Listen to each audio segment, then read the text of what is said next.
ಬಿಡದಿ ಬೆನ್ನಲ್ಲೇ ಆನೇಕಲ್ನಲ್ಲೂ ಭೂ ಸ್ವಾಧೀನ ಅನ್ನುವಂಥ ಪ್ರಶ್ನೆಗಳು ಮೂಡ್ತಾ ಇದ್ದಾವೆ. 2500 ಎಕರೆಗೂ ಹೆಚ್ಚು ಕೃಷಿ ಭೂಮಿಗೆ ನೋಟಿಫಿಕೇಶನ್ ಅನ್ನು ಹೊರಡಿಸಲಾಗಿದೆ. ನೋಡಿ, ಬಿಡದಿ ಬೆನ್ನಲ್ಲೇ ಆನೇಕಲ್ನಲ್ಲೂ ಭೂ ಸ್ವಾಧೀನ ಮಾಡ್ಕೊಳ್ಳೋಕ್ಕೆ ಸರ್ಕಾರ ನೋಟಿಫಿಕೇಶನ್ ಹೊರಡಿಸಿದೆ ಅನ್ನುವಂಥ ಪ್ರಶ್ನೆಗಳು ಹುಟ್ಕೋತಾ ಇದ್ದಾವೆ. 2500 ಎಕರೆಗೂ ಹೆಚ್ಚು ಕೃಷಿ ಭೂಮಿಗೆ ನೋಟಿಫಿಕೇಶನ್ ಅನ್ನು ಹೊರಡಿಸಲಾಗಿದೆ. KIADB ಪ್ರಕ್ರಿಯೆಗೆ ರೈತರು ತೀವ್ರ ಆಕ್ರೋಶವನ್ನು ವ್ಯಕ್ತಪಡಿಸ್ತಾ ಇದ್ದಾರೆ. ಭೂ ಸ್ವಾಧೀನ ವಿರುದ್ಧ ಹೋರಾಟಕ್ಕೆ ನಿರ್ಧಾರವನ್ನು ತೆಗೆದುಕೊಂಡಿದ್ದಾರೆ ಅಲ್ಲಿನ ರೈತರು. ಕೇಂದ್ರ ಸಚಿವ ಕುಮಾರಸ್ವಾಮಿ ಬೆಂಬಲ ಕೋರಿದ್ದಾರೆ ರೈತರು. JP ನಗರ ನಿವಾಸದಲ್ಲಿ HD ಕುಮಾರಸ್ವಾಮಿ ಅವರನ್ನ ಭೇಟಿಯನ್ನು ಮಾಡಿದ್ದಾರೆ ರೈತರು. ಹೋರಾಟಕ್ಕೆ ಬೆಂಬಲ ಕೊಡ್ತೀನಿ ಅಂಥೇಳಿ ಕುಮಾರಸ್ವಾಮಿ ಅವರು ಭರವಸೆಯನ್ನು ನೀಡಿದ್ದಾರಂತೆ. ನೋಡಿ, ಬಿಡದಿದೆ ಇನ್ನೂ ನಡೀತಾ ಇದೆ. ಬಿಡದಿದೆ ತಣ್ಣಗಾಗಿಲ್ಲ. ಆ ರೈತರಿಗೆ ಇನ್ನೂ ಕನ್ಫರ್ಮೇಷನ್ ಇಲ್ಲ ಅಲ್ಲಿ. ಸೊ ಈಗ ಇನ್ನೊಂದು ಕಡೆ KIADB ಏನು ಮಾಡಿದೆ, ಮತ್ತೆ ಭೂ ಸ್ವಾಧೀನ ಮಾಡ್ಕೊಳ್ಳೋಕ್ಕೆ ನೋಟಿಫಿಕೇಷನನ್ನು ಹೊರಡಿಸಿದಂತೆ. ಆನೇಕಲ್ನಲ್ಲಿ ಆ ರೈತರು, ಸರ್ ನಮ್ಮ ಭೂಮಿಯನ್ನು ಮತ್ತೆ ಸರ್ಕಾರ ಸ್ವಾಧೀನಪಡಿಸ್ಕೊಳ್ಳೋದಕ್ಕೆ ನೋಟಿಫಿಕೇಷನ್ ಹೊರಡಿಸಿದೆ, ನಿಮ್ಮ ಬೆಂಬಲ ಬೇಕು ಅಂಥೇಳಿ ಕುಮಾರಸ್ವಾಮಿ ಅವರ ಹತ್ರ ಹೋಗ್ಬಿಟ್ಟಿದ್ದಾರೆ. ಇವಾಗ ಕುಮಾರಸ್ವಾಮಿ ಅವರು ಹೇಳಿದಾರಂತೆ, ನಾನು ನಿಮಗೆ ನಿಮ್ಮ ಬೆಂಬಲಕ್ಕಿದ್ದೀನಿ, ನಾನು ಹೆದರ್ಕೋಬೇಡಿ, ಕೃಷಿ ಭೂಮಿಯನ್ನು, ಫಲವತ್ತಾದ ಭೂಮಿಯನ್ನು ಬಿಟ್ಕೊಡೋದು ಬೇಡ, ಯಾವುದೋ ಬೇರೆ ಭೂಮಿ ಇದ್ದರೆ ಓಕೆ, ಬೆಳೆ ಬೆಳೀತಾ ಇಲ್ಲ ಅಂದರೆ ಓಕೆ, ಆದರೆ ಫಲವತ್ತಾದ ಭೂಮಿಯನ್ನು ನೀವು ಡೆವಲಪ್ ಮಾಡ್ತೀನಿ, ಅದನ್ನು ಮಾಡ್ತೀನಿ ಅಂತಂದರೆ ಕೃಷಿಯಲ್ಲಿ ಬೆಳೆಯೋದಲ್ವಾ. ಸೊ ಅದಕ್ಕೆ ಆನೇಕಲ್ನ ರೈತರು ಕುಮಾರಸ್ವಾಮಿ ಅವರಿಗೆ ಭೇಟಿ ಮಾಡಿದ್ದಾರೆ. ಅವರ JP ನಗರದ ನಿವಾಸದಲ್ಲಿ ಭೇಟಿ ಮಾಡಿದ್ದಾರೆ, ನೀವು ದೃಶ್ಯದಲ್ಲಿ ಗಮನಿಸ್ತಾ ಇದ್ದೀರಿ. ಸೊ ಭೇಟಿ ಮಾಡಿ ಅವರ ಕಷ್ಟಗಳನ್ನು ಹೇಳ್ಕೊಂಡಿದ್ದಾರೆ ರೈತರು. ಕುಮಾರಸ್ವಾಮಿ ಅವರು ಕೂಡ ಭರವಸೆ ಕೊಟ್ಟಿದ್ದಾರೆ, ನಿಮ್ಮ ಬೆಂಬಲಕ್ಕೆ ನಾನಿದ್ದೀನಿ, ಸೊ ನಿಮ್ಮ ಭೂಮಿ ಎಲ್ಲಿಗೂ ಹೋಗೋದಿಲ್ಲ ಅಂತ ಹೇಳಿ ಭರವಸೆಯನ್ನು ಕೊಟ್ಟು ಕಳಿಸಿದ್ದಾರೆ. ದೃಶ್ಯದಲ್ಲಿ ನೀವು ಗಮನಿಸ್ತಾ ಇದ್ದೀರಿ, ರೈತರು ಕುಮಾರಸ್ವಾಮಿ ಅವರನ್ನ ಭೇಟಿ ಮಾಡಿರೋದು.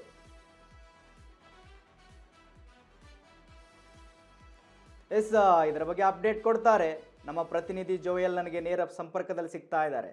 ಜೋಯಲ್, ಇವಾಗ ಏನಂತ ಹೇಳಿದ್ರೆ, ಬೆಂಗಳೂರಿನಲ್ಲೇ ನಡೀತಾ ಇದೆ ಬಿಡದಿಗೆ ಸಂಬಂಧಪಟ್ಟ ಹಾಗೆ ಪ್ರೊಟೆಸ್ಟು BJP ಅವ್ರ ಕಡೆಯಿಂದ. ಅದು ಇನ್ನೂ ತಣ್ಣಗೆ ಆಗಿಲ್ಲ. ಅಷ್ಟರಲ್ಲೇ ನೋಡಿದ್ರೆ ಇವಾಗ ಆನೇಕಲ್ನಲ್ಲಿ ಮತ್ತೆ 2,500 ಎಕರೆಗೆ ಭೂ ಸ್ವಾಧೀನವನ್ನು ಪಡಿಸ್ಕೊಳ್ಳೋದಕ್ಕೆ ನೋಟಿಫಿಕೇಶನ್ ಹೊರಡಿಸಿದ್ದಾರೆ ಅನ್ನುವಂತಹ ಮಾಹಿತಿ. ಅದಕ್ಕೆ ರೈತರು ನಮ್ಮ ಭೂಮಿ ಕೊಡೋದಿಲ್ಲ ಅಂತೇಳಿ ವಿರೋಧ ಕೂಡ ಅಲ್ಲಿ ವ್ಯಕ್ತಪಡಿಸಿದ್ದಾರೆ. ಅದಕ್ಕೆ ಸಂಬಂಧಪಟ್ಟ ಹಾಗೆ ಕುಮಾರಸ್ವಾಮಿ ಅವರಿಗೆ ಭೇಟಿಯಾಗಿದ್ದಾರೆ. ಹೆಚ್ಚಿನ ಮಾಹಿತಿ ಕೊಡೋದಾದ್ರೆ ಏನಿದೆ ಜೋಯಲ್? ಎಸ್ ಮಾದೇವ್, ಇದು ಇಂದು ನಿನ್ನೆ ಹೋರಾಟ ಅಲ್ಲ. ಈ ಹೋರಾಟ ಶುರುವಾಗಿ ಬಹಳ ದಿನಗಳೇ ಕಳೆದಿರುವಂತದ್ದು. ಸರ್ಜಾಪುರ ಹಾಗೆ ಆನೇಕಲ್ ಭಾಗದಲ್ಲಿ ರೈತರು ತಮ್ಮ ಭೂಮಿಯ ಉಳಿವಿಗಾಗಿ ಸಾಕಷ್ಟು ಹೋರಾಟವನ್ನ ಮಾಡ್ತಾ ಇದ್ದಾರೆ. ಈ ಒಂದು ಹೋರಾಟದ ಸ್ವರೂಪ ಈಗ ಇನ್ನಷ್ಟು ದೊಡ್ಡ ಮಟ್ಟಕ್ಕೆ ತಲುಪಿದ್ದು, ಸಾಕಷ್ಟು ಬಾರಿ ಏನು ಅವರು ಸುದೀರ್ಘವಾದಂತಹ ಹೋರಾಟವನ್ನ, ಧರಣಿಯನ್ನ ಮಾಡಿದ್ದಾರೆ ಆ ಒಂದು ಪ್ರದೇಶದಲ್ಲಿ. ಅದಾದ ಬಳಿಕ ಒಂದಷ್ಟು ಏನು ರ್ಯಾಲಿಗಳ ಮೂಲಕ ಏನು ಬೆಂಗಳೂರಿಗೆ ಆಗಮಿಸಿದ್ರು. ಬೆಂಗಳೂರಿಗೆ ಬಂದು ಅಂದ್ರೆ ಬೆಂಗಳೂರು ಚಲೋ ಅನ್ನುವಂತಹ ಒಂದು ಏನು ಚಳವಳಿಯನ್ನು ಹಮ್ಮಿಕೊಂಡಿದ್ರು. ಅದಾದ ಬಳಿಕ ಈಗ ಮತ್ತೊಮ್ಮೆ ಅವರು ಈ ಒಂದು ತಮ್ಮ ಭೂಮಿಯನ್ನ ಬಿಟ್ಟು ಕೊಡಲ್ಲ, ನಮ್ಮ ಭೂಮಿ ನಮ್ಮ ಹಕ್ಕು ಅನ್ನುವಂತಹ ಒಂದು ಹಕ್ಕೊತ್ತಾಯವನ್ನ ಮಾಡ್ತಾ ಇರುವಂತದ್ದು. ನೋಡಿ, ರಾಜ್ಯ ಸರ್ಕಾರ ಇದೀಗ ಬಿಡದಿ ಏನು ಭೂಭಾಗವನ್ನ ವಶಪಡಿಸಿಕೊಂಡು ಅಲ್ಲಿ ಟೌನ್ಶಿಪ್ ಮಾಡೋಕೆ ಮುಂದಾಗಿರುವಂತದ್ದು. ಹಾಗೆ ಆನೇಕಲ್ ಹಾಗೇನೆ ಏನು ಸರ್ಜಾಪುರ ಭಾಗದಲ್ಲಿ ಅಲ್ಲೂ ಕೂಡ ಟೌನ್ಶಿಪ್ ಹಾಗೂ ಕೈಗಾರೀಕರಣಕ್ಕೆ ಮುಂದಾಗಿರುವಂತದ್ದು. ನಿಜಕ್ಕೂ ಕೂಡ ರೈತರ ಪಾಲಿಗೆ, ರೈತರ ಹೊಟ್ಟೆ ಮೇಲೆ ಹೊಡೆಯುವಂತ ಕೆಲಸವನ್ನ ರಾಜ್ಯ ಸರ್ಕಾರ ಮಾಡ್ತಾ ಇದೆ ಅಂತ ಹೇಳಿದ್ರು ತಪ್ಪಾಗ್ಲಿಕ್ಕಿಲ್ಲ. ಯಾಕೆ ಅಂತಂದ್ರೆ, ನೇರವಾಗಿ ಇಲ್ಲಿ ಏನು ಸರ್ಜಾಪುರ ಇರ್ಬೋದು ಹಾಗೆ ಆನೇಕಲ್ ಭಾಗದಲ್ಲಿ ನಾವು ಗಮನಿಸ್ತೇವೆ, ಅಲ್ಲಿ ಸಾಕಷ್ಟು ಫಲವತ್ತಾದ ರೈತ ಭೂಮಿ ಇದೆ. ರೈತರು ತಮ್ಮ ಭೂಮಿಯನ್ನ ನಂಬಿಕೊಂಡು, ಆ ಬೆಳೆಯನ್ನ ನಂಬಿಕೊಂಡು ಜೀವನವನ್ನ ಸಾಗಿಸ್ತಾ ಇರುವಂತದ್ದು ತಾವು ಗಮನಿಸಬಹುದು. ಅಲ್ಲಿ ಸಾಕಷ್ಟು ಕೆರೆಗಳು ಕೂಡ ಇವೆ, ಸಾಕಷ್ಟು ಕೃಷಿ ಹೊಂಡಗಳು ಕೂಡ ಇವೆ. ಆ ಒಂದು ಏನು ಕೃಷಿಯ ಮೇಲೆ ಅಲ್ಲಿನ ಏನು ರೈತ ವರ್ಗದವರ ಒಂದು ಜೀವನ ನಡೀತಾ ಇರುವಂತದ್ದು.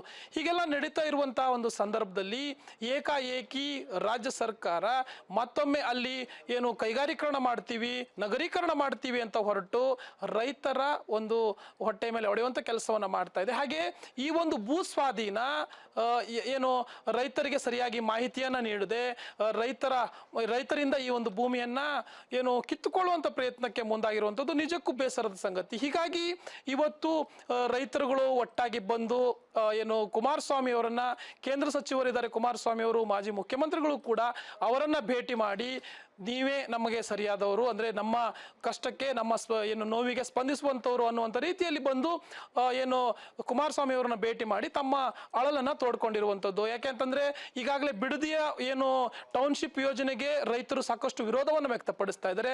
ಇದಕ್ಕೆ ಕುಮಾರಸ್ವಾಮಿ ಅವರು ಸೇರಿದಂತೆ ಏನು JDS ಪಕ್ಷ ಸಂಪೂರ್ಣವಾಗಿ ಬೆಂಬಲವನ್ನ ನೀಡುತ್ತಾ ಇದೆ. ಹೀಗಾಗಿ ಈ ಒಂದು ಯೋಜನೆಗೆ ವಿರೋಧವನ್ನ ವ್ಯಕ್ತಪಡಿಸಿರುವಂತದ್ದು ರೈತರ ಅಂದ್ರೆ ಈ ಒಂದು ಏನು ಒಂದು ಪ್ರತಿಭಟನೆ ಏನಿದೆ ಯಶಸ್ವಿ ಹಾದಿಯಲ್ಲಿ ಸಾಕ್ತಾ ಇದೆ ಅಂತಾನೆ ಹೇಳ್ಬೋದು. ಯಾಕೆಂತಂದ್ರೆ ಸಾಕಷ್ಟು ನೀವು ಹೇಳ್ಬೋದು ಅಂದ್ರೆ ಬಿಡದಿ ಯೋಜನೆ ವಿಚಾರದಲ್ಲಿ ರೈತರಿಗೆ ಇನ್ನೂ ನ್ಯಾಯ ಸಿಕ್ಕಿಲ್ಲ ಅಂತ, ಆದ್ರೆ ಸಾಕಷ್ಟು ಸಕಾರಾತ್ಮಕ ರೀತಿಯಲ್ಲಿ ಸಾಕ್ತಾ ಇರುವಂತದ್ದು. ಪ್ರತಿಭಟನೆಗಳು ನಡೀತವೆ, ಒಂದಷ್ಟು ಚಳುವಳಿಗಳು ನಡೀತವೆ, ವಿರೋಧಗಳು ನಡೀತವೆ, ಆದರೆ ಎಲ್ಲವೂ ಕೂಡ ಅಂದುಕೊಂಡಂತ ರೀತಿಯಲ್ಲಿ ಸಾಗಲ್ಲ.